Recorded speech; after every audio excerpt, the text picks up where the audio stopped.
Oi pessoal, sejam bem-vindos a mais um vídeo do Plantão Geek. Eu sou a Miss Walker e hoje trazendo aqui pra vocês mais uma edição do quadro Ask Miss, que seria aquele quadro que vocês perguntam coisas e eu respondo. É muito simples, é muito autoexplicativo os quadros do Plantão Geek, né?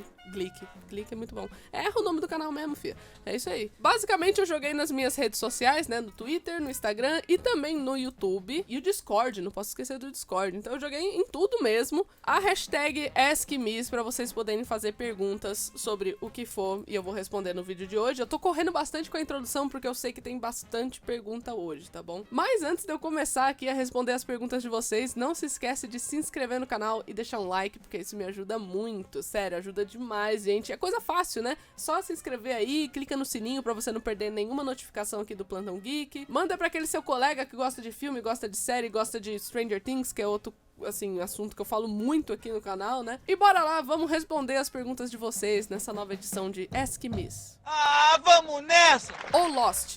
Miss, melhor série? Então, depende de qual gênero que você tá falando, né? Depende muito, assim. Vocês querem me comprometer, né? Vocês gostam de perguntar essas coisas porque eu fico confusa. Mas assim, vamos, só pra eu dar uma resposta pra isso aqui.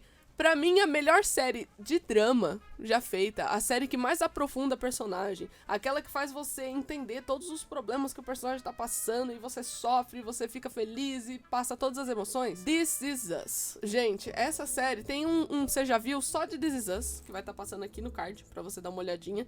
Gente, por que você não começou a ver This Is Us ainda? Assista, porque This Is Us ou é um motivo de você precisar de terapia ou é a sua terapia. É um dos dois.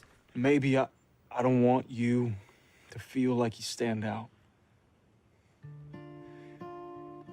But I need you to know something. I want you to stand out. Lisa, eu mesma. Olá, Walker. O que você achou sobre as séries de jogos que matam? Tipo, sua análise geral.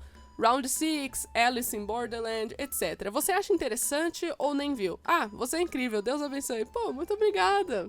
Deus abençoe você também. Amém. Glória a Deus. Então, eu tenho uma crítica de Round 6 aqui no canal, que vai estar aparecendo aqui no card, pra você dar uma olhadinha. E, cara, eu gosto muito, porque esse é um gênero muito antigo, né? Não é, tipo, a série que inventou isso. Pô, Jogos Mortais tá aí desde o começo dos tempos, e tem coisa que vem antes de Jogos Mortais. Tem jogos de tabuleiro que basearam Jogos Mortais, que por sua vez basearam Round 6 e Alice in Borderland e várias coisas assim. Então eu já posso adiantar que eu gostei bastante, certo? Eu gostei bastante de Round 6. Alice in Borderland não me pegou muito, sabe? Não, eu achei meio...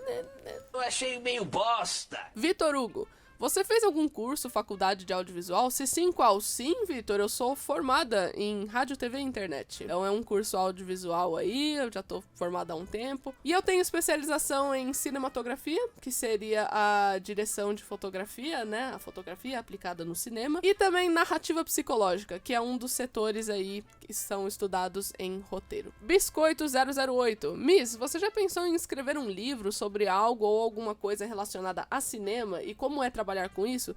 Então, já, só que definitivamente não é algo que eu faria agora. Eu sinto que eu preciso de muito mais estudo do que eu já tenho, tipo, muito mais estudo e muito mais experiência das coisas que eu já tenho. Eu imagino que seria uma coisa que eu faria quando eu tivesse muito mais velha, sabe? Que eu tivesse muito mais experiência. Mas, assim, escrever livros é uma coisa que eu já estou fazendo, hein? Quem sabe, sabe. Faz um bom tempo, faz uns 7 anos aí que eu tô trabalhando numa saga, que se Deus quiser sai esse ano. Foi há 84 anos.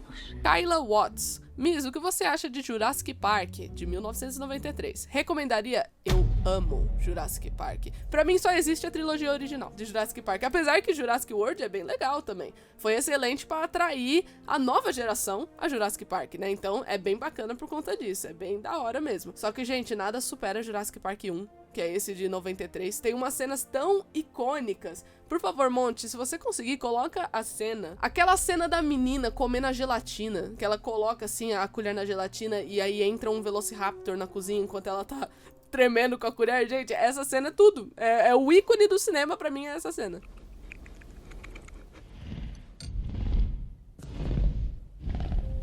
Munzinha, quais são suas expectativas para The Umbrella Academy 3? Então, eu tenho um vídeo só sobre as expectativas, sobre as coisas que eu acho, assim, principalmente em comparação com o HQ, que vai estar aparecendo aqui no card pra vocês darem uma olhadinha. Eu quero muito fazer uma crítica de The Umbrella Academy quando sair a temporada nova, e aí eu quero que vocês comentem aí embaixo se vocês iam realmente curtir essa ideia de ter uma crítica de Umbrella Academy. So, if you ever see your other self, Kill them. Sleep with them. avoid them. What the hell is wrong with you? Oh, come on, as if you wouldn't climb Luther Mountain. Fernando Gonçalves, Miss, qual o filme que mais te marcou de uma forma positiva até hoje? Cara, Fernando, eu acho que assim, um dos meus filmes favoritos de todos os tempos, que me marcou e faz eu repetir esse mantra muitas vezes na minha vida, tipo, eu acho que quase todo dia eu repito esse mantra, sem brincadeira, seria do filme O Curioso Caso de Benjamin Button, que tem um mantra ali, tem uma sequência nesse filme que se chama Rota de Colisão, que basicamente é uma sequência, eu vou falar assim sem spoiler, porque eu quero que vocês assistam, né, caso nunca tenha visto esse filme. É uma sequência que o protagonista fala que se determinadas coisas que podem parecer muito minúsculas no seu dia não tivessem acontecido, o fluxo do seu dia seria completamente diferente, tipo, coisas que poderiam ter mudado sua vida seriam completamente diferentes. E são coisinhas no nível assim, olha, se você não tivesse atrasado 5 minutos pra sair de casa, se você não tivesse parado pra amarrar o seu cadarço do sapato, se um taxista tivesse parado pra você, né, e não te ignorado ali em determinado momento, se você não tivesse brigado com seu amigo 2 minutos antes de ir trabalhar, tipo, umas coisas muito simples que acontecem muito na vida, assim, que muda o destino do seu dia, do seu destino, sabe, é um negócio que assusta, mas que pra mim é extremamente fascinante, porque é muito verdade. Então, sempre que acontece alguma coisa na minha vida, eu fico pensando, às vezes estamos numa rota de colisão e nós não sabemos, que é a frase que o cara lá, o Benjamin, usa no filme. E acreditem se quiser, eu sei de cabeça toda essa sequência. A sequência tem mais de 3 minutos, eu sei tudo que é dito nessa sequência. Sometimes we're on a collision course and we just don't know it. Whether it's by accident or by design, there's not a thing we can do about it. Vicky Vaps, Miss, qual é a sua cor preferida? Você fica muito bem de vermelho. Beijos. Muito obrigada, Vicky. E você acertou. A minha cor preferida é justamente a que você falou que eu fico bem. É vermelho. Acho que dá pra notar, né? Tudo aqui é vermelho, então eu gosto muito dessa cor. 60 points. Matheus Guimarães, qual foi sua reação descobrindo que a vaca, Nina, /Peter, /Henry, /90, vaca, malhada, coração no pelo, famosa astro, dona da Miss Popstar, teve um episódio inteiro dedicado a ela em ST, Projeto Nina. Cara, pra quem não sabe, o Matheus tá falando da minha doguinha. Basicamente isso, a minha doguinha é a Nina, que eu chamo carinhosamente de vaca, e tem um projeto em ST que se chama Projeto Nina, que também é o nome de um episódio. Então assim, a vaca ficou muito honrada. Disney Poliglota, uma referência / citação numa produção audiovisual precisa de autorização? Tipo, vamos supor que eu tenho um vilão e ele tem um monólogo. Daí no meio ele reproduz um mini trecho de uma fala do Voldemort. Então, depende muito do quão longa é a sua citação e se você tem uma licença poética pra isso, né? Por exemplo, se você tem um vilão num universo que você criou que é baseado no nosso, portanto o Voldemort existe no nosso universo como um vilão literário, e esse seu vilão pode conhecer esse vilão literário, então você vai poder fazer uma citação aqui e ali. Mas, se de repente você alongar muito nessa citação, tem um limite para cada direito autoral, sabe? É uma coisa que tem que pesquisar individualmente sobre a citação que você quer pra ver se não tem problema mesmo. Por exemplo, a do Voldemort, eu acredito que você teria um pouco de problema dependendo de como você faria essa citação. Talvez você precisaria de autorização no caso do Voldemort. Dardson Florentino. Olá, Darly. Gosto muito do Darly. Qual streaming você escolheria pra lançar uma série adaptada do seu livro que vai sair? Lança logo. Ah, eu quero tudo. Tudo que eu mais quero é lançar logo esse livro e se Deus quiser sai esse ano aí. Mas, respondendo a sua pergunta, Darly, eu acredito que eu escolheria a HBO pra lançar a minha série de livros, que seria uma série, né, na HBO. Porque eu acho que a HBO é um pouco mais tolerante com as suas temáticas e o meu livro tem algumas temáticas pesadas. Rafa V, escritora, pode revelar alguns temas abordados no seu livro ou algo sobre a história? Olha só, a gente tava falando do livro agora há pouco, né, dos temas que ia rolar, porque eu escolhi ali a HBO e tal. Então, o tema definitivamente é sobrevivência. né?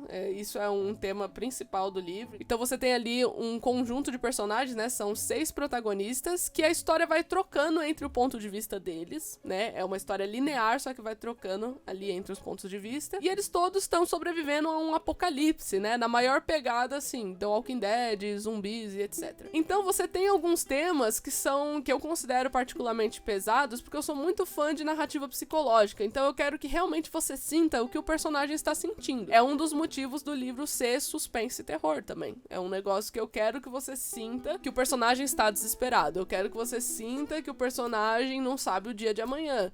Eu quero que você sinta que o personagem ele pode estar se despedindo pra sempre de algum amigo, sabe? De alguma coisa assim. O tempo é muito inconstante. Então você tem alguns temas, como por exemplo, luto. É um tema que é retratado nesse livro. Você tem alguns personagens específicos que traz uma dose de romance, assim, na medida do possível, né? Você tem muito debate de inseguranças, de confiança, de você ser responsável por um grupo, ser responsável por alguém, de como uma pessoa lida com as próprias falhas. Então, assim, você tem bastante esse tipo de temática. Além de você nunca saber direito se os personagens vão ficar bem ou não. Então isso é uma coisa que eu prometo desde já. Meus protagonistas, eles não têm favoritismo. Não tem um negócio tipo, ele é protagonista, portanto nada vai acontecer com ele. Não vai nessa não, galera. Bibim Santos, qual é a tua maior inspiração no cinema? Então, eu gosto muito do diretor David Fincher, né, que por consequência aí é o diretor do Benjamin Button, né, porque eu acho justamente que ele trabalha muito essa questão de narrativa psicológica, dá pra você sentir muito o que ele tá passando nos filmes dele, a forma que ele conversa com o público e os elementos narrativos que ele usa, com certeza é uma inspiração muito grande pra mim no cinema. I mean, it's a very popular adaptation of a mass culture phenomenon, so, it better work on the movie side. Pepetada. Miss, tem alguma revolução cinematográfica envolvendo o cinema brasileiro? Nunca vi muito dessa parte. Enfim, a cultura apagada.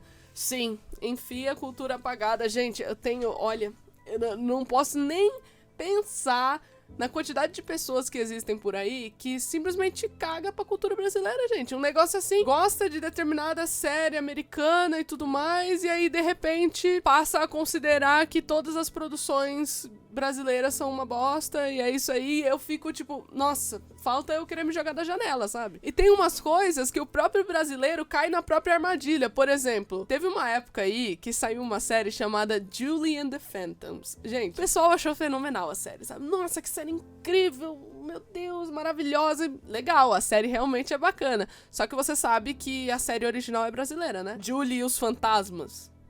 É uma série brasileira. É o mesmo tema, é o mesmo assunto. São produções bem semelhantes, inclusive. Roteiros muito parecidos. Mas é claro que todo mundo foi lá bater palma pros americanos, né? Quantas pessoas foram assistir Cidade Invisível ou Bom Dia Verônica, que são 2 séries brasileiras da Netflix, que eu fico com muita vergonha de falar que essas séries foram renovadas por conta dos gringos que assistiu. Tipo, os gringos assistiram e falaram, gente, que bagulho incrível!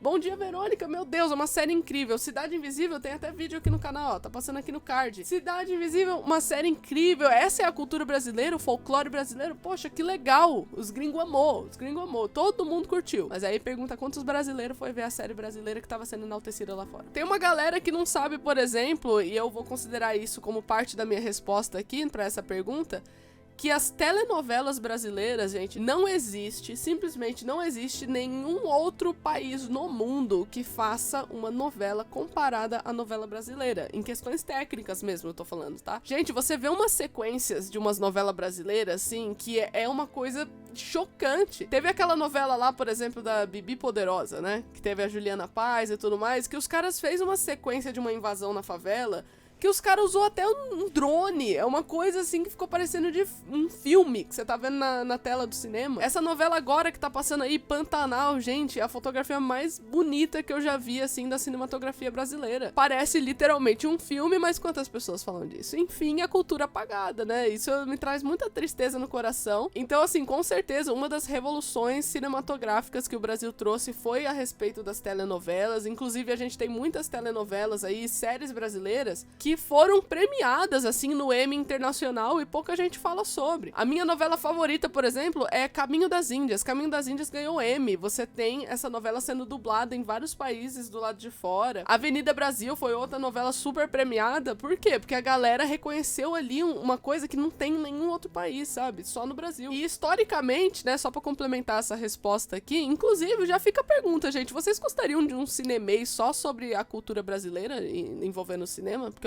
eu amaria fazer um vídeo desse. Se a gente for falar de coisas mais antigas, digamos assim, né, no cinema brasileiro, a gente tem lá com o Glauber Rocha, né, que foi um cineasta muito famoso, assim, que a gente teve aqui no Brasil, tivemos a união de dois movimentos, assim, do cinema que foram muito importantes, que é o barroco e o realismo. Que qual foi o resultado disso, né? Só pra eu não alongar aqui muito a minha resposta. O resultado é que lá na década de 30, 40, por aí, você tinha todos os países do mundo tentando copiar a produção hollywoodiana, né? Ou seja, desistia um pouco da própria cultura pra poder absorver ali a cultura hollywoodiana. O que fez, basicamente, Hollywood entrar numa fase de ouro, né? Todo mundo queria ser igual aos Estados Unidos. É assim até hoje, né? Se você for parar pra pensar, muita gente estuda audiovisual estudando os parâmetros hollywoodianos, né? E não tem nada de errado em você estudar e usar isso de referência. Só que numa época em que absolutamente todo mundo fazia isso, o Brasil tava criando ali essa junção de movimentos, essa junção de vanguardas e tentando valorizar muito o místico da população, né? Ou seja, a gente brasileiro, a gente tem muitas coisas, assim, que é especificamente de brasileiro. Isso inclui o nosso folclore e contos populares que a gente tem entre a população. E o cinema brasileiro nessa época, com a junção dessas vanguardas, começou a retratar bastante isso no cinema. Como, por exemplo, um símbolo aí que foi muito associado ao cinema brasileiro é o Mazzaropi, né? O Mazzaropi, ele era um ator aí que ele tinha, claro, a descendência italiana, só que ele é brasileiro, ele nasceu em São Paulo e tudo mais. E você tem livros baseados no Mazzaropi, né? Você tem os personagens do Mazzaropi e todo esse tipo de coisa. E alimentava esse misticismo popular, essas crenças populares que passavam de boca em boca entre as pessoas e depois elas iam no cinema e ia ver tudo aquilo sendo passado ali no cinema. Numa época que, vamos nos lembrar aqui, né? Eu tô falando que era uma época que todo mundo tentava copiar os Estados Unidos. E o Brasil falou, tipo, meu, as histórias dos brasileiros é muito mais legal de adaptar. Vamos fazer as histórias dos brasileiros pra um cinema que todo mundo vai assistir. E aí isso criou, assim, várias vertentes pro cinema brasileiro que eu amaria falar num vídeo específico só disso. Mas eu espero que tenha respondido a sua pergunta aqui do Pepetada. Pepetada? É isso. Henrique Lore 3. Miss, quais os seus canais do YouTube favoritos? Então, eu, ironicamente, gente, olha que pecado, né? Eu não consumo tanto YouTube assim. Eu acho que quando você trabalha pro YouTube, talvez você não consome tanto YouTube. Mas assim, tem alguns canais que eu sou muito fã, como por exemplo, eu gosto muito do Nostalgia. A forma, a didática do Castanhari é uma coisa que me atrai muito, eu acho muito bacana. Inclusive eu vi a série dele na Netflix, achei fenomenal, tô esperando mais. Essa foi a última notícia que se teve do voo 19. Ninguém nunca mais ouviu falar dos aviões ou dos 14 tripulantes. Eu amava, né? E com muita dor eu falava amava. Porque recentemente foi ao fim o canal Depois das 11. Eu gosto muito da Thalita e da Gabi. Eu sempre dou risada com os vídeos delas, né? Eu gosto da Jéssica Balucci, eu acho muito engraçado os vídeos dela. Eu gosto do Imaginago. E é claro, eu não posso deixar de fora aqui os meus companheiros também. O Lucas, do Mundo Geek, e o Rogério, né? Da Stranger Inside. Eu gosto muito do conteúdo deles no YouTube. Mas eu confesso que um canal que eu não tô perdendo nenhum tipo de vídeo, eu acho que vocês vão estranhar muito a minha resposta, é de um canal que se chama La Orchestre Cinématique. Ele é francês, só que basicamente é uma pessoa que pega temas muito populares, assim, né, de música, e acaba transformando numa versão orquestrada e épica.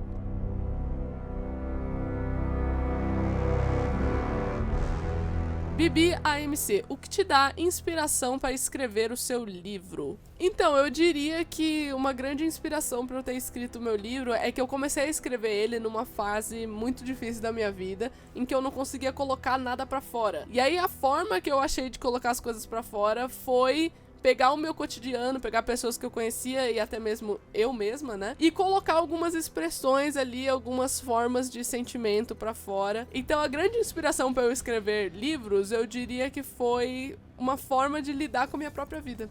Olha só, não sei se isso é uma resposta pesada, mas eu acho que a gente pode deixar assim, sair da gente, né, digamos assim, toda a inspiração através de coisas que nos cercam, né, e pra mim, na época que eu comecei a escrever, o que me inspiravam eram pessoas, eram uma perspectiva de futuro pra mim, sabe, coisas que eu precisava falar, sendo que eu nunca fui muito emocionalmente aberta. Então, escrever foi a saída perfeita pra fazer isso.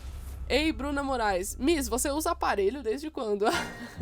Nesse momento eu não tô usando, né? Porque eu uso aqueles móveis. Só que, cara, eu tenho uma história complicada com aparelho, porque eu usei aparelho por 10 anos na minha vida. Desde que eu tinha, assim, uns 10 anos de idade eu já usava aparelho. Aí teve uma época que eu parei, e aí eu coloquei de novo, e aí não deu certo, e aí eu coloquei, tipo, aqueles Invisalign, sabe? E aí logo mais eu vou parar de usar também. Ana B2367. Tem quanto de altura? Eu tenho 1,78 de altura. Sim, Gandalf, The Beauty.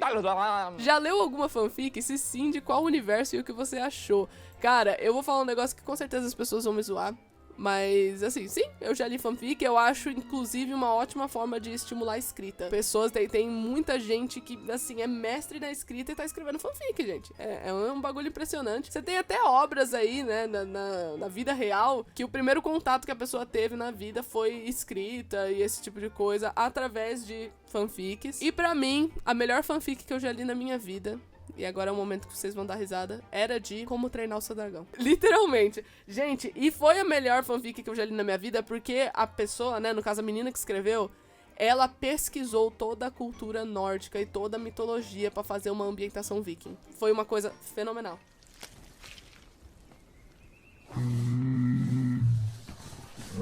Mas então é isso, eu espero que vocês tenham gostado do vídeo de hoje. Não se esquece de se inscrever no canal e deixar um like, porque isso me ajuda muito. Compartilha esse vídeo pra todo mundo que você conhece que gosta de filmes, gosta de série, gosta de Stranger Things, né? Passa o canal pra essa galera e eu vejo vocês no próximo vídeo. Tchau!